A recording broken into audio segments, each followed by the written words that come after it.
જીગરભાઈ, માર્કેટ આજે થોડું ઘટાડામાં આપણે જોઈ રહ્યા છીએ. ગઈકાલે પણ આપણે એક નેગેટિવ ઝોનમાં જ બંધ થયા. કઈ રીતના લેવલ્સ પર નજર રાખીશું આજે? Very good morning everyone. C આપણે જે રીતે લાસ્ટ વીક વાત કરી હતી એ જ આપણાને જોવા મળ્યું છે. અગેન હાયર લેવલ્સ ઉપર એક્ઝોશન હતું, એ લાસ્ટ વીક થી જ વિઝિબલ હતું.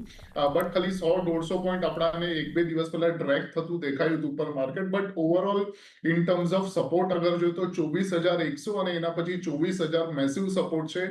અને ઇન કેસ 24,000 ના નીચે બંધ થાય છે તો આપણાને 23,900 950 સુધીના પણ લેવલ્સ જોવા મળી શકે છે. બટ ઓવરઓલ ડેલી ચાર્ટ ઉપર જે રીતે સ્ટ્રક્ચર છે બુલિશ જ છે. ખાલી એક રનિંગ કરેક્શન આપણને જોવા મળી રહ્યું છે બીકોઝ ઓલરેડી નીચેથી આપણે 2400 પોઈન્ટ જે રેલી થઈ છે એના પછી અવરલી ચાર્ટ ઉપર પણ એક્ઝોશન છે.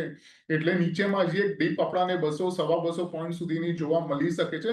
તો અત્યારના એડવાઇસ એ જ રહેશે નિફ્ટી 50 માં કે અગર નીચે આવે છે અરાઉન્ડ સમવેર નિયર 23,900 કે 24,000 સુધી એના ઝોનમાં તો બાય કરવાની સલાહ રહેશે. અને એ કેસમાં આપણે ફરીથી એક નવો હાઈ 25,600 કે 700 ના ઉપર એક જોઈ શકીએ છીએ જે એક ટાર્ગેટ રહેશે.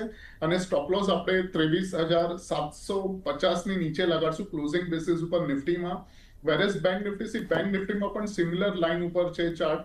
અવરલી ચાર્ટ ઉપર પણ એક્ઝોશન છે હાયર લેવલ્સ ઉપર. અને બોટમ થી અગર આપણે જોઈએ તો ઓલમોસ્ટ આપણે 7,000 પોઈન્ટ્સ ચાલી ગયા છે છેલ્લા 6-7 ટ્રેડિંગ સેશન કે ઇવન એનાથી વધારે.